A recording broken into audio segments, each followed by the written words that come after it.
Hey guys, and welcome to another Clue Time! Oh my god, this week I was thinking of maybe sticking some ridiculous limerick in at the start of this episode and maybe, doing something funny like I usually do, but this week has just been far too stress inducing, so yeah, I'm not going to try that this week.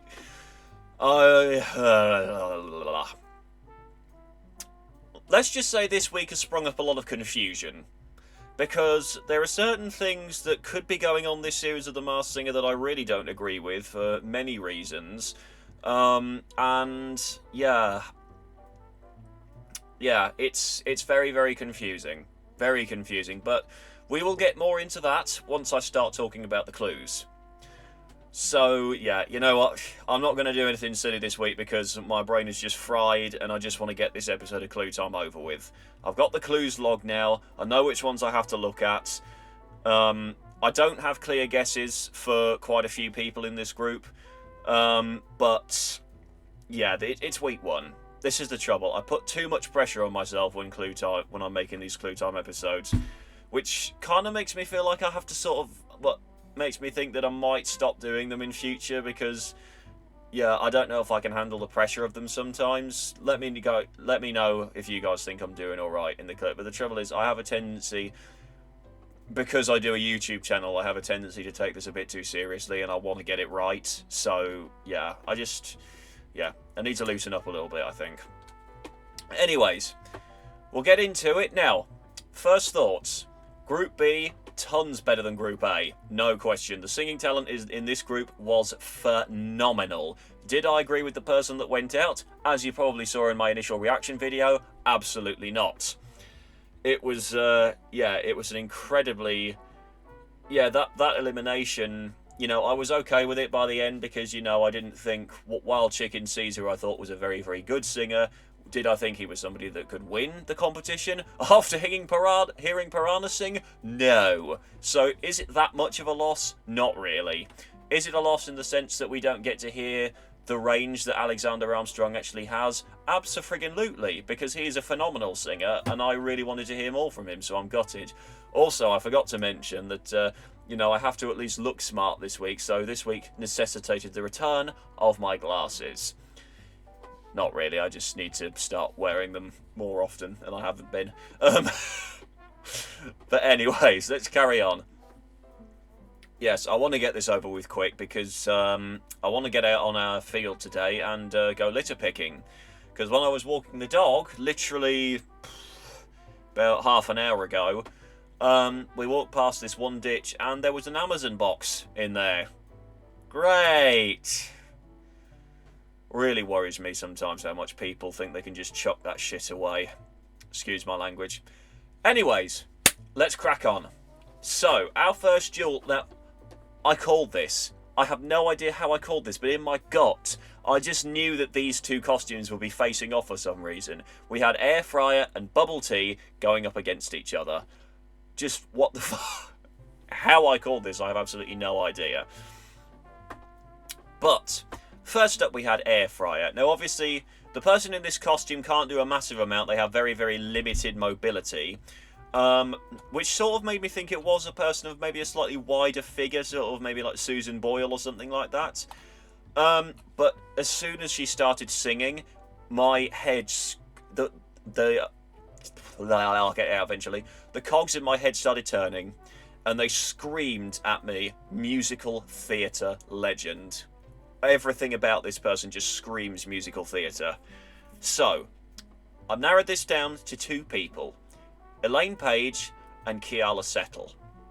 So, and the thing is, multiple clues point to both of these people. So this is going to be a very tight race. It is only week one, of course, but this could all change. But also, this is what's bugging me. If it's Keala Settle, why are they doing the Greatest Showman theme next week? Why are they not waiting for Group B to come back around again? Oh, God.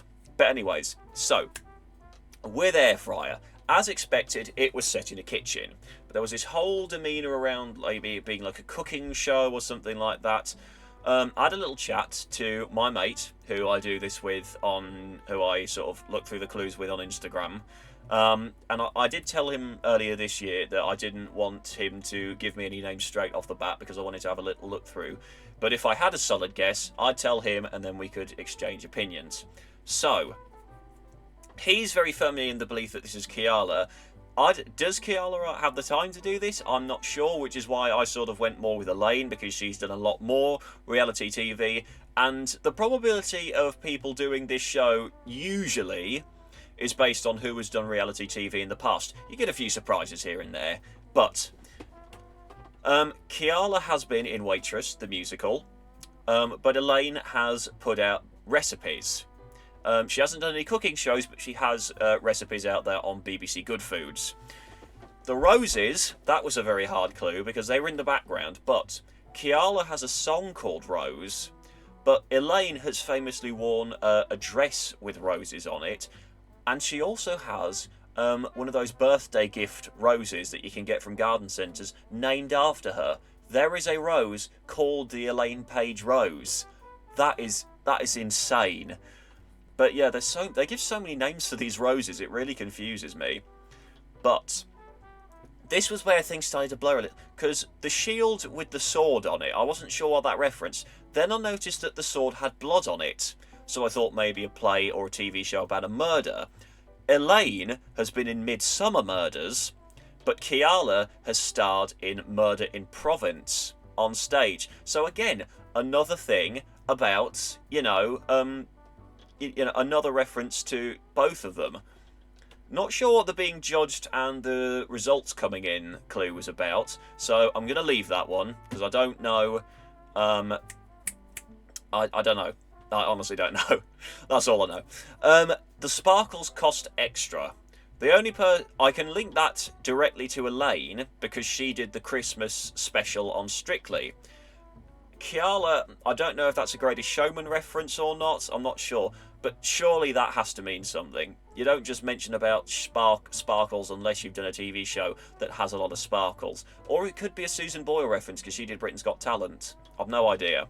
But this was where things started to sort of clear up a little bit, because the RuPaul clue, Kiala has been in Priscilla, Queen of the Desert. But the fact that it mentioned RuPaul makes me think that this has to have a direct link to RuPaul, which is why I came up with this. Tayce did a lip sync of Memory as a tribute to the drag queen that we lost, which was Cherry Valentine. Elaine Paige has seen it, she gave a response to it, and I personally think that is absolutely amazing. This is why I am leaning slightly more towards Elaine at the moment than I am Kiala. The voice sounds a lot like Kiala, but I'm not sure. I'm keeping my ears open with the coming weeks. The final clue is the scissors. Now this could be a reference to 3 different musicals. Kiala starred, one of her first roles that I saw on the Wikipedia page was Hairspray. Elaine has starred in 2 musicals relating to hairdressing. Hair the musical, but my eyes were more sort of taken with the fact that it was specifically scissors in that case, which led me to Sweeney Todd, and she has been in Sweeney Todd. So this is where, I started to move a little bit more towards Elaine. The rhyme. Now, she talks about having a help from a girl from Chigwell. Immediately my mind ran to Birds of a Feather, because that is the only show that I know of that is specifically about Chigwell. Pauline Quirk and Linda Robson, I'm pretty sure, haven't done musical theatre. The one person from that show that I know has done musical theatre is Leslie Joseph. Now, Leslie Joseph is an incredible theatre actor, performer, dancer. She's so good at everything. But this is, again, it relates to both of them, because she's very close friends with Elaine. I don't know if they've done a musical together or not, but she has starred in Sister Act with Kiala. So, I'm really in 2 minds about this. I really am. People can have their set opinions. You've got to keep your opinions open on this show, because otherwise your brain's just going to fry. But then your brain can also fry because you're trying to fit the clues to one person and then it just opens the door for another one. I have no idea. Somebody did give me a name, which I stuck on the back burner for now, because I don't think this entirely relates to her. Plus, one of her bandmates was on the last series, and they don't usually get people from the same band on 2 consecutive series. So, yeah, that's why I'm sticking this one on the back burner. And that name was Faye Tozer. So I'm going to leave that one for a bit and see what happens. Right. This next one was the hardest one to distinguish for me. Bubble tea. Now, there were probably so many nuances in the clues that I missed. All of the film references, I don't know if that's a reference to YouTube or whether it's a reference to the fact that this person is actually an influencer, but it was the fact that it was all that old school film scrolling. I have no idea what that motif could mean. I'm so confused. Plus, this person is very, very clearly disguising their voice. And personally for me, I think that was a very, very good Madonna impression. So yeah, out of the 3 people that were in the bottom 3, this one was the best for me. So lots of pop references. Not necessarily somebody that could be in pop music, but somebody who is big in pop culture. A lot of references about love and bubbles and influencer clues. Sugar Babe, again, that's not going to be a direct reference to somebody that is in the Sugar Babe, so it's definitely not Keisha Buchanan or Heidi or anything like that. Well, I know Rita mentioned Heidi from the Sugar Babes as somebody, but I don't know.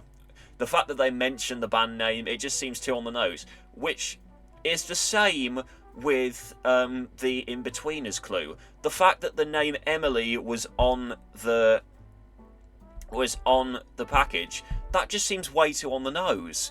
And I get that Masked Singer have done some really, really obvious clues, but let me put this in perspective for you. Obvious in the Masked Singer can sometimes be completely the opposite of what you'd expect, because when Vernon Kay went on the I'm a Celebrity special, they put K for Kylie on a piece of paper, and that literally just meant K, Vernon Kay. They will never put a full name on a clue, which is why I do not think that this is Emily Atack. This can't be Emily Atack, because that is way too obvious. I did come up with this, somebody who was on the In-Betweeners movie soundtrack, which is Evie Jackson from LaRue. But I have absolutely no idea who this could be. I have a feeling this could be somebody who isn't really in my wheelhouse, so please don't hate me if I don't get this one right, because I just don't think that this is somebody that I'll know when the mask comes off.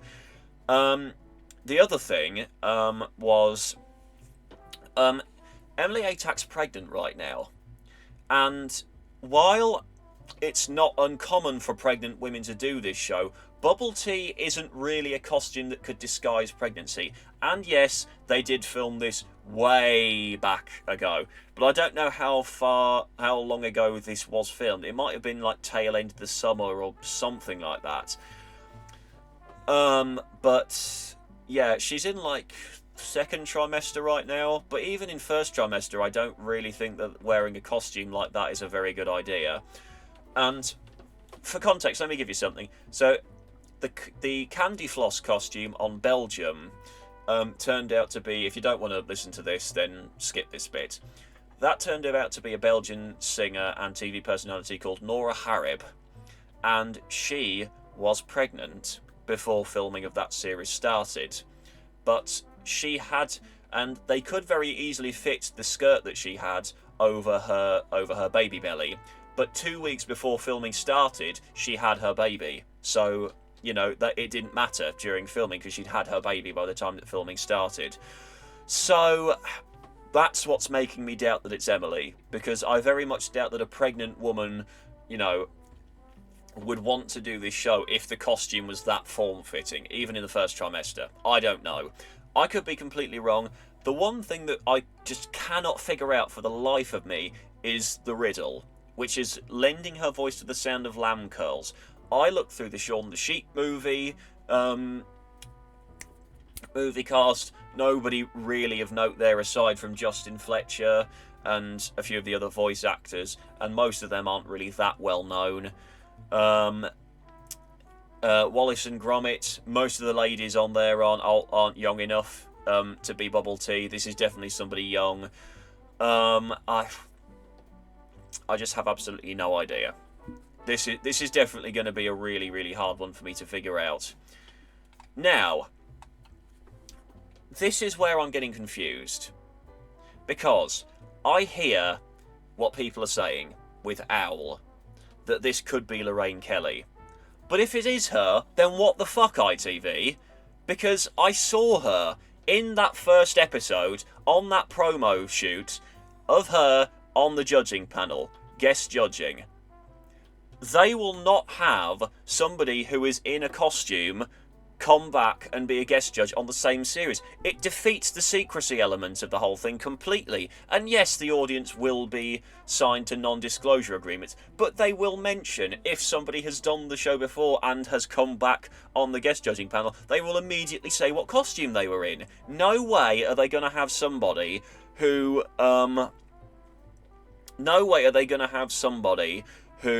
has been on the show previously. Sorry, I'm getting lost here because I'm trying to read and say at the same time. No way are they going to have somebody who has been in a costume come straight back and be a guest judge. Unless that's not even this series and that's the next I'm a Celebrity special, but they're not going to film that this soon. It's screwing with my head. It is really screwing with my head, this whole thing with Lorraine Kelly. And yes, the voice does sound like her, but I just don't think it's her, because it doesn't seem right. If it is her, then ITV are just going in completely the wrong direction with how to run this show, because that's not funny to me. That just defeats the whole element of the show. Belgium have had people who have been guest judges come back for the next series and be a costume, but even that still works, because the judges could still miss who it is. You know, it doesn't matter if they've been on the guest judging panel previously. Speaking voice could be completely different from singing voice. It's screwing with me. It's absolutely screwing with me. I have a couple of guesses in the pipeline. The first one that ran to mind, alongside Lorraine Kelly, was the other Scottish sweetheart of breakfast television, Carol Kirkwood. But this one was purely based on the voice and the giggling. The riddle sort of fit, because Carol is quite a source of hilarity on breakfast television, because she does have a few ridiculous blunders, but I have no idea. Other guesses included Jill Scott, because of all the football clues, Gabby Logan, because of the rhythmic gymnastic clue, because there was a gymnastic ribbon, but Lorraine Kelly has apparently been compared to a gymnast. Apparently she looks like a gymnast or something. The double trouble clue makes me think somebody who was in a double act, but then I found a reference to the Ant and Dec series Double Trouble that they did, and I remember this whole thing. It was another one of their ridiculous little tidbits that they added in on Saturday Night Takeaway, which Lorraine featured in. But again, why? Why, ITV? You are defeating the entire purpose of this show. And why would you have somebody in the promo if they're going to be in a costume? It's messing with my mind. It's seriously messing with my mind. I also thought of people like Christine Lampard, who is married to a footballer. The fact that she's talking about being a night owl also fits, because she was she's on the one show she's filled in for Lorraine, so she might know how to do an impression of her. I'm just lost on Owl, and at this point I feel like I'm giving up, because I have a feeling she's probably going out in the next episode, and yeah, it's bugging me, this one. It's really bugging me, and usually trying to guess who somebody is doesn't bug me this much. But the fact that ITV would even attempt something like this is screwing with my head. I'm just going to have to wait and see how it turns out, because maybe they'll have found a way to hide it. I've got no idea, but it's just, yeah, feels a bit ridiculous, if I'm honest. Now, Eiffel Tower. This is the one that I am most excited about, because I am hoping that this is one that I have figured out on my own, without any help from anybody else, without accidentally skimming YouTube comments by mistake. I'm hoping. I am seriously hoping. So, I think that Eiffel Tower is Charlie Brooks from EastEnders. We saw the bush tucker clue. Now, I very much doubt that this is somebody that's had like a guest appearance on I'm a Celeb, because that doesn't seem right at all. You know, why would you stick that in there if somebody hasn't taken part in the Bush Tucker trials themselves? But yes, she is Queen of the Jungle, so that's a given. You know, she won I'm a Celeb. TJ and the S. I had a little look at the EastEnders character list. This could be a reference to the character TJ Spraggan, a character from EastEnders who is connected to the Butchers, and of course, Janine is a butcher. The old Vic obviously could be a reference to the Queen Vic. Not entirely sure about the Crucible, though, that was also on the theatre, because that's the name of a play. But it's also where people play snooker, so I thought Layla Ruas briefly, but she hasn't done I'm a Celeb. There were multiple people that I thought of that could be in Eiffel Tower, but haven't done I'm a Celeb. That was one of the many missing links that I couldn't find. Anita Dobson was one of them. Not sure if Abbey Road means anything, or if she's just posing on that for the photos and that was leading up to the rest of the sightseeing pictures. Big Ben. Her brother is called Ben, and he's a writer-director, so that could be what that. Primrose Hill, I'm leaving that. Couldn't find anything there. Could mean nothing. The Globe, obviously, Shakespeare was a playwright, and Charlie has done several plays. Obviously, you would think that the Globe would have significance there, but Lenny Henry was in the Globe at one point during one of his Clue packages, and he's never played at the Globe, so it could mean nothing.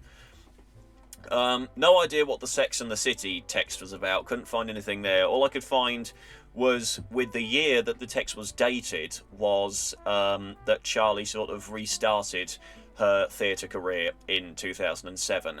So, yeah. Could still mean I'm wrong, but I'm holding on to this one because I feel really confident about this guess. Now, the riddle. This was where I sort of felt like, okay, maybe I'm on the right track here. Because it was, she said, it's not Monty, but it was definitely Python. There is a snake called a Brooks king snake. That is where I think I might have cracked this one. This could all be shattered next week. I have absolutely no idea, but I'm holding on to this one for now. Now, I did have a name that I shelved, and that name was Abby Clancy, the model, because Big Ben, she was up against Ben Cohen, the rugby player on Strictly, who was given the nickname quite a lot Big Ben, because he is a flaming Hulk. He is huge.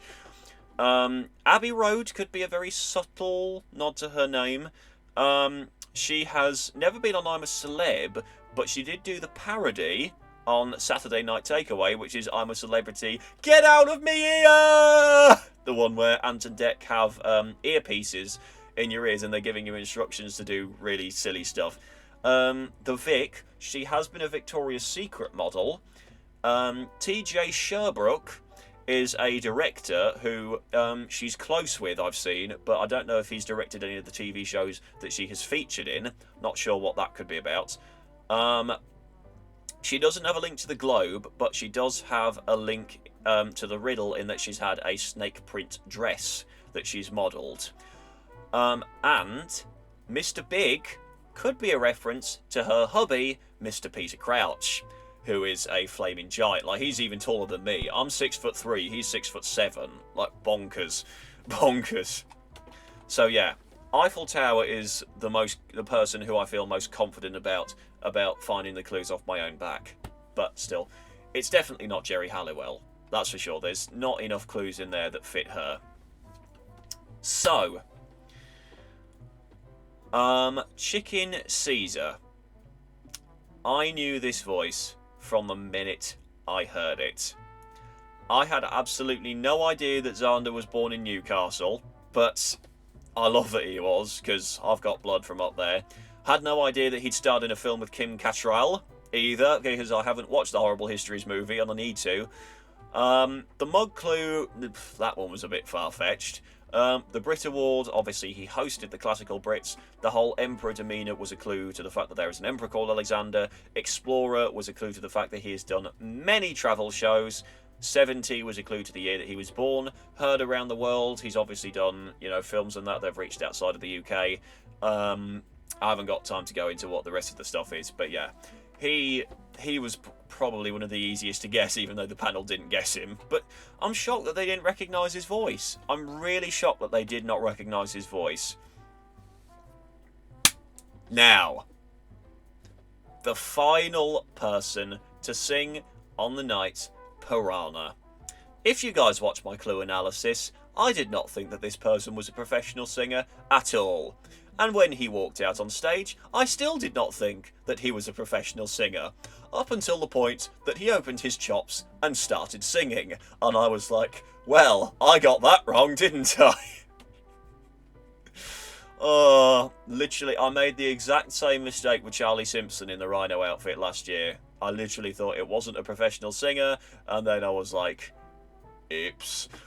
Anyways, I was shocked. Like, this is one of the best debut performances I've ever heard on The Masked Singer. Like, ever. And honestly, I heard Aaron Blommaert, the winner of Masked Singer Belgium last series, sing this in the semi-final, and I thought nobody could top him. Piranha came so close. There were a couple of bits where I felt like he didn't do quite as well as he could have, but yeah, honestly, like, this was just such an amazing performance. Like, I have no words. I have no words. Now, everybody who was exploding the internet saying this is Danny Jones, I hear you. Okay? I hear you. I hear the signature grit in the voice. I know that Danny has that back of the throat grit. But lots of singers have that kind of voice. And I'm not throwing all of my eggs in one basket just yet, even though there are a lot of clues that point to him.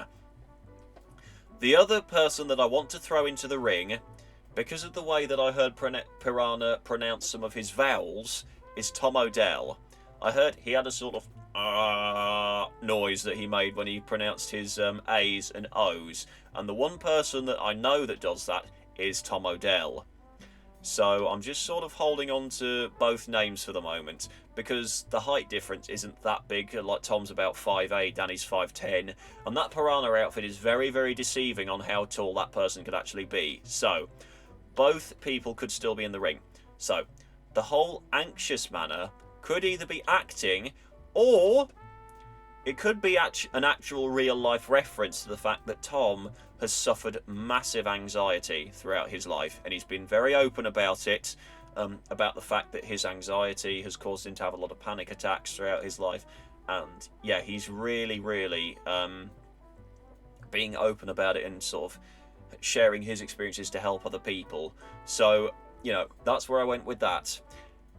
I can link the motion clue, obviously, to Danny for Motion in the Ocean for McFly. I hear what you guys are saying there. Tom's song, I sort of tried to. I feel like this might be a bit of a shoehorn, but Tom has had songs on many motion picture soundtracks. So yeah, that was where I went with that. The Brazil clue, I can actually link this to both of them. Obviously, McFly have a big Brazilian fan base, but Tom has actually released his biggest hit, Another Love, with Brazilian Portuguese lyrics on his YouTube page. So that could be a very subtle reference there. The map was, I didn't realise this at first until my mate pointed it out to me, Missing England. Funnily enough, Danny has married a former Miss England model, but Tom has also married a model. I don't know whether the Miss England pageantry is just a reference to models or whether it is that specific. It probably is. But I don't know if Tom's wife, Georgie, has run for Miss England. So that's where I feel like the line sort of blurs a little bit.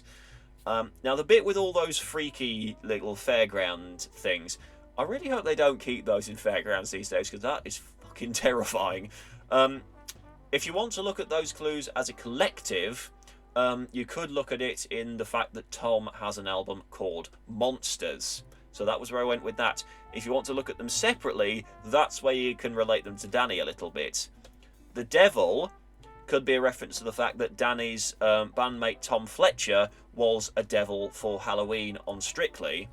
And the Ghost